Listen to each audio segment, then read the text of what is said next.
ഫാമിലത്തെ അതിരാവിലെ കാഴ്ചകളാണ് കേട്ടോ. ഇവരെല്ലാവരും ഫുഡ് കഴിച്ചുകൊണ്ടിരിക്കുകയാണ്. ഫുഡ് കഴിച്ച് തീർത്തുക്കണം, അടിച്ച് മിന്നിച്ചിട്ടുണ്ട്.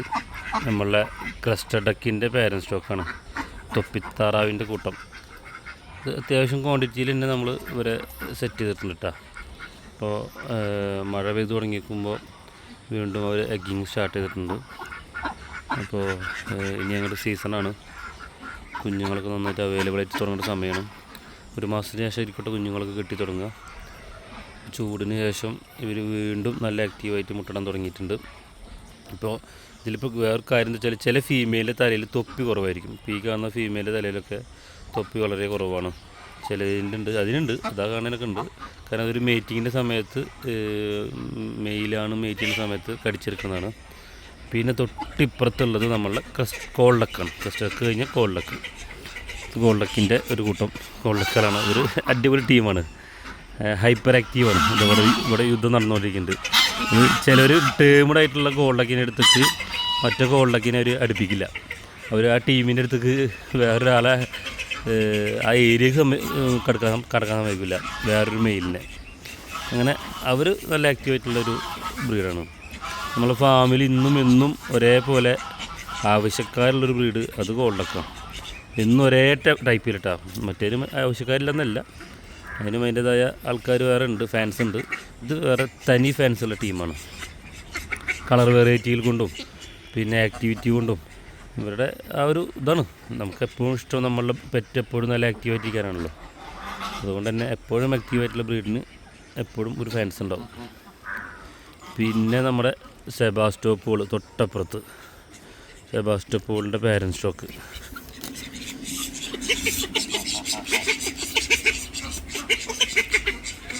അവരങ്ങനെ ഒരു 2 പേർ അവിടെ ഉണ്ട്. തൊട്ടപ്പുറത്ത് വേറെ 2 പേരുണ്ട്. ഇവർ ഇവിടെ സെറ്റാണ്. പിന്നുള്ളത് ഇവിടെ ഒരു സെബാസ്റ്റോപോളിൻ്റെ 2 കുട്ടികളുണ്ട്.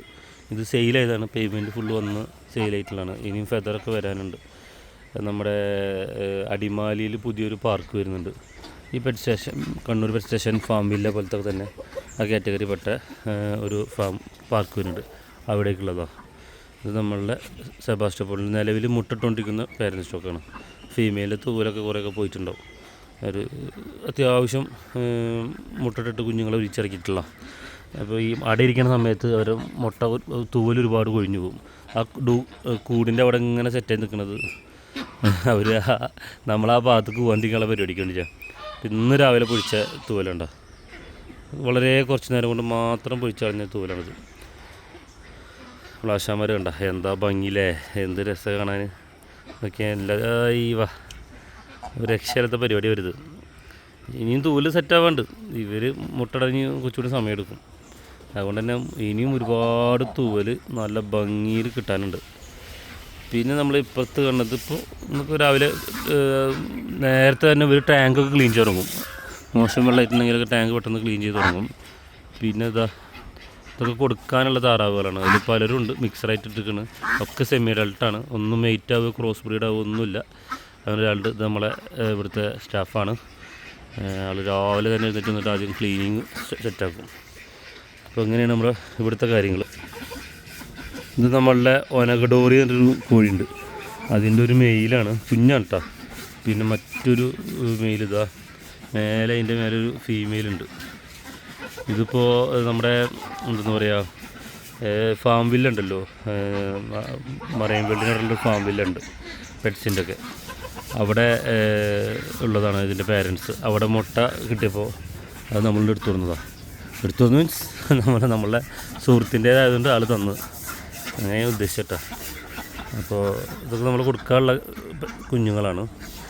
4 മാസമാണ് പ്രായം, വലിപ്പം കൊണ്ട് നോക്കണ്ട, അടിപൊളിയാണ്. അപ്പോൾ നമുക്കത് കുഞ്ഞുങ്ങളായി മാറിയതുകൊണ്ടാണ് പിന്നെ കുഞ്ഞുങ്ങൾ തന്നെ പറയണത്. പിന്നെ നമ്മളുടെ ഫാമിലേക്കുള്ളൊരു കവാടം സെറ്റ് ചെയ്തിരിക്കണം. വീഡിയോയിൽ എത്രത്തോളം സെറ്റാണെന്ന് അറിയില്ല, നോക്കട്ടെ. ഇതാ ഇങ്ങനെ ഒരു കവാടം സെറ്റ് ചെയ്തിരിക്കുകയാണ്. ഇതിലൂടെ ഇങ്ങനെ നടന്നു പോകണം. നടന്നു പോയിട്ട് ഇതാണ്ട് നമ്മളെ പാഷൻ ഫ്രൂട്ടില്ലേ, അത് സെറ്റ് ചെയ്തിരിക്കുകയാണ്. ഇതാ നന്നായിട്ട് ഉണ്ടായി തുടങ്ങിയിട്ടുണ്ട്, ഇവിടെയൊക്കെ ഉണ്ട്. അപ്പോൾ അങ്ങനെയാണ് അടുത്ത പരിപാടി. പിന്നെ ഇവിടുന്ന് ഇങ്ങനെ പോയി കഴിഞ്ഞാൽ ഇവിടെയും കോൾഡൊക്കെ ഉണ്ടായിരുന്നു. ഇവിടെയൊക്കെ കോൾഡക്കിൻ്റെ കേജ് ആയിരുന്നു. അപ്പോൾ കോൾഡക്കിനെ കൊണ്ട് മാറ്റി ഇതൊക്കെ പുതിയ ബ്രീഡ് വരാൻ പോകുന്നുണ്ട്. നമ്മുടെ മണിത്താറാവ് ഉണ്ടല്ലോ, മണിത്താറാവ് മസ്കോവി, അതിൻ്റെ തന്നെ കാറ്റഗറിപ്പെട്ട വേറൊരു മുതലാണ്. പിന്നെ ഇതിലൊക്കെ നമ്മുടെ കൊടുക്കാനുള്ള കുഞ്ഞുങ്ങളാണ്, ഗൂസിൻ്റെ കുഞ്ഞുങ്ങൾ. ഇത് പോമറേനിയൻ്റെ കുഞ്ഞുങ്ങളാണ്.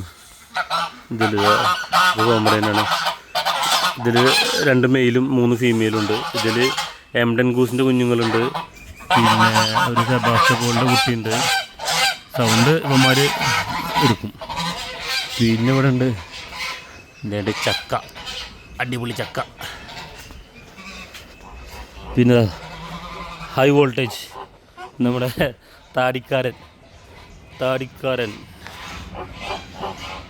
ഉണ്ടോ, എന്തോടെ പരിപാടി എന്നുള്ള മൈൻഡിൽ നിൽക്കുക. ഓക്കെ, ഇതാണ് നമ്മൾ എന്ത് ഭംഗിയല്ല ഇതിനെ കാണാൻ. ആ വൈറ്റും പിന്നെ അതേപോലെ തന്നെ ഗ്രേയും ഉണ്ട്. ഇതിൻ്റെ കുഞ്ഞുങ്ങൾ വേറെ ടൈപ്പ് ആയിരിക്കും കേട്ടോ. നമ്മൾ പ്രത്യേകം ശ്രദ്ധിച്ചെടുത്തിട്ടുള്ളതാണ്. വൈറ്റും ഗ്രേയും ക്രോസാക്കി ചെയ്യാൻ തന്നെ ഇങ്ങനെ മെനക്കെട്ടെടുത്താണ്. കാരണം നമുക്ക് ഒറ്റ കളറിൽ ആർക്കും താല്പര്യമില്ല. ഇതിൻ്റെയൊക്കെ ക്രോസ് കുഞ്ഞുങ്ങൾ ഇപ്പോൾ ഞാൻ കാണിച്ചു തന്നില്ലേ, അതിലൊരു കുഞ്ഞുണ്ടായിരുന്നു നല്ല ക്രോസ് ആയിട്ടുള്ളത്. അത് അടിപൊളിയാണ്. അപ്പോൾ ഇതൊക്കെ ഫാമിൻ്റെ ഒരു സൈഡാണ് കേട്ടോ. ഒക്കെ പണി നടക്കുന്നുണ്ട്, നന്നായിട്ട് കാര്യങ്ങൾ സെറ്റ് ചെയ്തുകൊണ്ടിരിക്കുന്നുണ്ട്. മുളകിൻ്റെ കൃഷി നന്നായിട്ട് നടന്നുകൊണ്ടിരിക്കുന്നുണ്ട്. ഇപ്പം മുളക് പറയുകയാണെന്നുണ്ടെങ്കിൽ കണ്ട ഒക്കെ നല്ല സെറ്റ് അങ്ങാടി മുളകാണ്. ഒക്കെ ചള്ളാണ്, ഇനിയും സെറ്റ് ആവേണ്ടതുണ്ട്. ഇവിടെയുണ്ട്, ഇതിലൊക്കെ നല്ല മുളകായി വരുന്നുണ്ട്. ഇതിലൊക്കെ നുള്ളി തുടങ്ങിയെടുത്തൊക്കെ നല്ല മുളക് കയറി വരുന്നുണ്ട്. ഒക്കെ മുളക് കൃഷിയാണ്. പിന്നെ നമ്മളിവിടെ അസോള കൃഷിയുടെ ഇടയിൽ കൂടെ ചെറിയ തോതിൽ ഗപ്പിയുണ്ട്. നമ്മുടെ പർപ്പിൾ ബെറി ഡ്രാഗൻ്റെ സെമി അഡൽട്ട് കുഞ്ഞുങ്ങളാണ്. ഇതിനൊരു ബാച്ച് തിരിച്ച് ഇതിൽ കിട്ടുക. കളർ കയറാണ്ട്, എന്നാലും വേറെ കളർ കയറി കുഞ്ഞുങ്ങളുണ്ട്. ഫീമെയിലായി പോയി, ഇനി കളർ കയറാണ്ട്. അപ്പോൾ നമ്മളെ അസോള, പിന്നെ നമ്മളെ മുരിങ്ങയുടെ കൃഷിയുണ്ട്, പപ്പായ. ഈ മുരിങ്ങയുടെ കൃഷി, പപ്പായയുടെ കൃഷി, ഇതൊക്കെ പറയുമ്പോഴും അസോളക്കായാലും ഇതൊക്കെ നമ്മുടെ താറാവിൻ്റെ ഫീഡുകളാണ് കേട്ടോ. അല്ലാതെ വെറുതെ നമ്മൾ കുറേ കൃഷി ചെയ്യുക എന്നുള്ള പരിപാടിയല്ല. നമ്മുടെ താറാവിൻ്റെ ബ്രീഡാണ്, താറാവിൻ്റെ ഫുഡാണ് ഇത്. നമ്മുടെ എംഡൻ ഗൂസിൻ്റെ പേരൻറ് സ്റ്റോക്ക്. ഒരു വേറെ തന്നെ ഭംഗിയാണ്, നമ്മുടെ സാധാ ഗൂസ് പോലെ അല്ല. ഒരു കുറച്ചുകൂടി ആക്റ്റീവായിട്ടുള്ള, കുറച്ചുകൂടി ലൗഡി ആയിട്ടുള്ള ബ്രീഡാണ്. അപ്പോൾ ഇതിൽ ഇപ്പോൾ മുട്ടിട്ട് തുടങ്ങിയിട്ടുണ്ട്. ചിലർ നല്ല മീറ്റിങ്ങിൻ്റെ ഇതിലേ ഇവർ മുട്ടയിട്ട് തുടങ്ങിയിട്ടുള്ള നമ്മുടെ പേരൻറ് സ്റ്റോക്കാണ് എംഡൻ ഗൂസിൻ്റെ. ഇപ്പം ഞാൻ ഫുഡായിട്ടാണ് വരുന്നുണ്ടെങ്കിൽ ഇവർക്ക് എന്നോട് ഭയങ്കര സ്നേഹമായിരിക്കും. പിന്നെ അവർക്ക് പിടിക്കില്ല. കാരണം ഇന്നലെ കയറിയിട്ട് ഒരു 5 മുട്ട ഞാൻ ഇവരെ കുട്ടി നിർത്തിയിട്ടുണ്ട്. അപ്പോൾ സ്വാഭാവികമായിട്ടും എന്നോടൊരു ദേഷ്യം ഉണ്ടാവുമല്ലോ. പിന്നെ നമ്മളുടെ സ്വർഗം അവിടെ പണി നടക്കുന്നുണ്ട്, അതിൻ്റെ അപ്ഡേഷനൊക്കെ വഴിയേ വരും. പിന്നെ നമ്മളെ വഴുതന, ഇതാണ് ജൈൻറ്റ് ബ്ലാക്ക് എന്നുള്ള ഇനത്തിൽപ്പെട്ട വഴുതന കേട്ടോ. ഞാനതിൻ്റെ കായ്ച്ച് നിൽക്കുന്ന വേറെ അയച്ചുതരാം. ഇത് ചെറിയ കായായി തുടങ്ങിയിട്ടുണ്ട്. ഇത് വലിയ സൈസാവും. ഇത് നമ്മളുടെ കോൾഡക്കീൻ്റെ കുഞ്ഞുങ്ങളാണ് കേട്ടോ. ഇതിൽ കുറച്ച് കുഞ്ഞുങ്ങൾ ഇതിപ്പോൾ ഞാൻ നല്ല ലാസ്റ്റ് റീൽസ് ഇട്ടുണ്ടായിരുന്നു, ഷോർട്സ് ഇട്ടുണ്ടായിരുന്നില്ലേ, ആ പോകുന്ന ഒരു പെയറാണത്. ഒരു പക്ക പെയറാണ്. അതിൻ്റെ അടുത്തേക്ക്, ആ ഫീമെയിൽ അടുത്തേക്ക് വേറെ ആരും അടുപ്പിക്കാതിരിക്കാനാണ് മറ്റാൾ ഇങ്ങനെ ശ്രമിച്ചുകൊണ്ടിരിക്കുന്നത്. ഇനി അവരെ സെപ്പറേറ്റ് ചെയ്യണം, അവരെ ലൈനേജ് കീപ്പ് ചെയ്തിട്ട് അവരെ സെപ്പറേറ്റ് ചെയ്യണം. ഇത് പിന്നെ കുറച്ച് കുഞ്ഞുങ്ങൾ വേറെ ഉണ്ട്. ഇതിലിപ്പോൾ ചിലർ ചോദിക്കാറുണ്ട് കോൾഡക്കിൻ്റെ അല്ലെങ്കിൽ ചില താറാവുകളുടെ ചിറക് ഇങ്ങനെ തൂങ്ങി വരുന്നത്. ഇത് ഈ പ്രായത്തിലുണ്ടാവുന്നത്. ഇപ്പോൾ ഏതാണ്ട് 3ാമത്തെ മാസം പ്രായത്തിലാണ് ഇവർ നിൽക്കുന്നത്. അപ്പോൾ ഇതിൻ്റെ കണ്ടില്ലേ, ഇതൊരു മെയിലാണ്, ഇതൊരു ഫീമെയിലാണ്. ഈ ബ്ലാക്ക് ആൻഡ് വൈറ്റ് ഉള്ളത് ബിബ്ഡ് ബ്ലാക്ക് എന്ന് പറയും ഈ കളർ വെറൈറ്റിക്ക്. അപ്പോൾ ഇതിൻ്റെ ചിറക് തൂങ്ങുന്നതിൻ്റെ പ്രധാനപ്പെട്ട കാരണങ്ങളൊന്ന് അവരുടെ ഏജ്, ഈ സമയത്ത് ഉണ്ടാവുന്ന ഫുഡിൽ പ്രോട്ടീൻ ഒരുപാടാകുമ്പോൾ, വളരെയധികം പ്രോട്ടീൻ ആകുമ്പോൾ അത് എന്താവും, നമ്മുടെ ഏഞ്ചൽ വിങ്ങായി മാറും. അതല്ലെങ്കിൽ ഇപ്പോൾ കാണുന്നത് നമ്മുടെ ഫെദറിൻ്റെ മെയിൻ തൂവലുണ്ടല്ലോ, ആദ്യത്തെ തൂവൽ ഏറ്റവും വെയിറ്റ് ഉള്ളതായിരിക്കും. അവരുടെ ശരീരത്തിലെ ഏറ്റവും വെയിറ്റ് വരുന്ന തൂവൽ ഈ ആദ്യത്തെ തൂവലായിരിക്കും. അതിൻ്റെ വെയിറ്റ് താങ്ങാൻ പറ്റാണ്ടാണ് സ്വാഭാവികം കുറച്ച് കഴിഞ്ഞാൽ തന്നെ അത് ഒരു ഇല വീണപ്പോൾ ഓടി വരുന്നു. അപ്പോൾ അത് എന്താ പറയുക, ആ വെയിറ്റ് താങ്ങാവുന്ന സാഹചര്യം എത്തുമ്പോൾ ഓട്ടോമാറ്റിക് അത് കയറ്റി വെച്ചോളും, ആ ചിറക് കയറ്റി വെച്ചോളും. അതൊന്നും പ്രശ്നമുള്ളതല്ല, ഈ പ്രായത്തിൽ ഈ സമയത്ത് ഉണ്ടാവുന്നതാണ്, അല്ലാതെ വേറെ കുഴപ്പമൊന്നുമില്ല. മാവിൽ നിന്ന് നല്ല പഴുത്തല വീഴുന്നുണ്ട്. ഇത് ഫാമിൻ്റെ ഒരു ഭാഗമുണ്ട്, ഒരു സൈഡാണ്. നമ്മൾ നടന്നു പോകുന്നതൊക്കെ ഫാമിൻ്റെ ഒരു സൈഡിൽ കൂടെ വരുന്നതാണ്. ഇതൊക്കെ ഈ വഴിയാണ് ഇപ്പോൾ നിലവിൽ എല്ലാവരും ഫാമിലേക്ക് വരുന്നവരൊക്കെ ജസ്റ്റ് കാണാനും നോക്കാനൊക്കെ കയറുന്നത്. അതല്ലാതെ തന്നെ വേറൊരു വഴി നമ്മളിപ്പോൾ ക്രിയേറ്റ് ചെയ്യുന്നുണ്ട്, നല്ല സെറ്റപ്പിലായൊരു വഴിയൊക്കെ ഉണ്ട്. ഇത് നമ്മളുടെ പോമറേനിയൻ്റെ പാരൻറ്റ് സ്റ്റോക്കിൽ കുറച്ചാണ് കേട്ടോ, ഒരു പയർ മാത്രം. ഇത് ഗ്രേയും മറ്റേ കളറുമാണ് ഉള്ളത് ഇപ്പോൾ നിലവിൽ. പോമറേനിയൻ്റെ ഫുൾ ഗ്രേ ആണ് കേട്ടോ. ഇത് നിൽക്കുന്നത് അടിപൊളി. അപ്പുറത്തൂടെ പോണത് റുവാണ്ടക്കിൻ്റെ ഫീമെയിലാണ്. റുവാണ്ടക്കിൻ്റെ പാരൻറ്റ് സ്റ്റോക്ക് അവിടെ വേറെ ഉണ്ട്.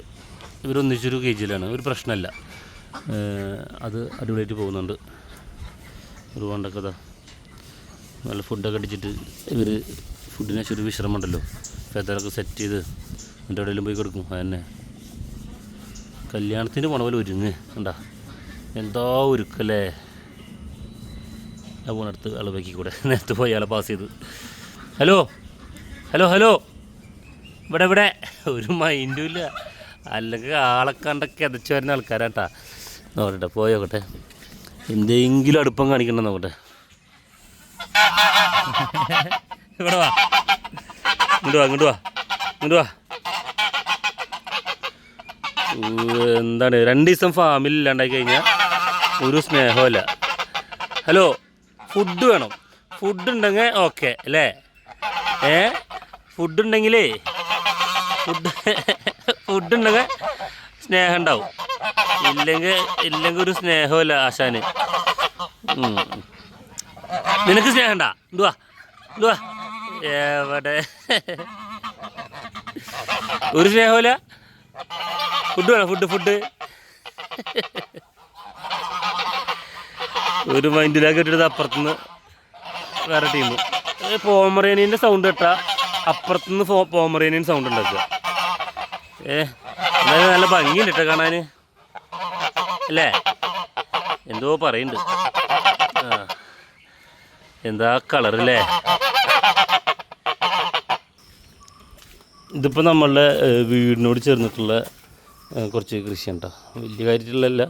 പക്ഷേ ഈ ഒരു വഴുതന നന്നായിട്ട് ചെയ്യുന്ന ആഗ്രഹത്തിൻ്റെ പുറത്ത് ചെയ്തതാണ്. ഇതാണ് ഞാൻ പറഞ്ഞ ജൈൻറ്റ് ബ്ലാക്ക് വഴുതന. കണ്ട, ഇതിപ്പോൾ ചെറുതാണ്, ഇതിലിപ്പോൾ ഫുൾ ബ്ലാക്ക് ആവും. എന്താ പറയുക, ഈ ഗ്രേപ്പ് കളറൊക്കെ പോയി, ഈ വഴുതനയുടെ ഈ സ്ഥായിയായിട്ടുള്ള കളർ പോയി നല്ല ബ്ലാക്ക് കളർ വരും. ഇതിപ്പോൾ ചെറുതാണ്, ഇനിയും ആവാനുണ്ട്. ഇപ്പോൾ ചള്ള കണ്ട ഞങ്ങി പോകണുണ്ടല്ലേ. അപ്പോൾ ഇത് നമ്മൾ വിദേശത്തു നിന്ന് എന്താ പറയുക, നമ്മൾ ഒരു സുഹൃത്ത് വഴി വന്നിട്ട് നമ്മളെ ഫാദർജിയുടെ കൃഷിയാണ്. ഇനിയും ആവാനുണ്ട് കേട്ടോ. അതൊക്കെ കണ്ട വലിയ സൈസാവും. ജൈൻറ്റ് ബ്ലാക്ക് എന്ന് ഗൂഗിളിൽ സെർച്ച് ചെയ്ത് കഴിഞ്ഞാൽ കാണാൻ പറ്റും ഒരു കാറ്റഗറി പെട്ട വഴുതനങ്ങളുടെ ഡീറ്റെയിൽസ്. ഇതൊക്കെ ഇനി ആവാനുള്ളതാണ്. അപ്പോൾ ഇതാണ് നിലവിൽ ഒരു വിളവെടുപ്പ് കഴിഞ്ഞ്, അതിൻ്റെ വീഡിയോ ഒന്നും എടുക്കാൻ പറ്റിയില്ല. ഇപ്പോൾ നമ്മുടെ ഡ്രാഗൺ ഫ്രൂട്ടിൻ്റെ പരിപാടി ഇപ്പോൾ സീസണിൽ പൂവിട്ട് തുടങ്ങിയിട്ടുണ്ട്. മുകളിലൊക്കെ പൂവ് വിരിഞ്ഞു തുടങ്ങി, നടത്തിലൊക്കെ പൂവുണ്ട്. അപ്പോൾ അങ്ങനെ ഫാമിലത്തെ ചെറിയൊരു ഭാഗം എന്ന് പറഞ്ഞത് നമ്മൾ കാര്യങ്ങളൊക്കെ വൃത്തിയിൽ ചെയ്യുന്നതുകൊണ്ട് അതിൻ്റെ വൃത്തിയിലായിട്ട് കാര്യങ്ങൾ നല്ല ഭംഗിയിൽ പോകുന്നുണ്ട്.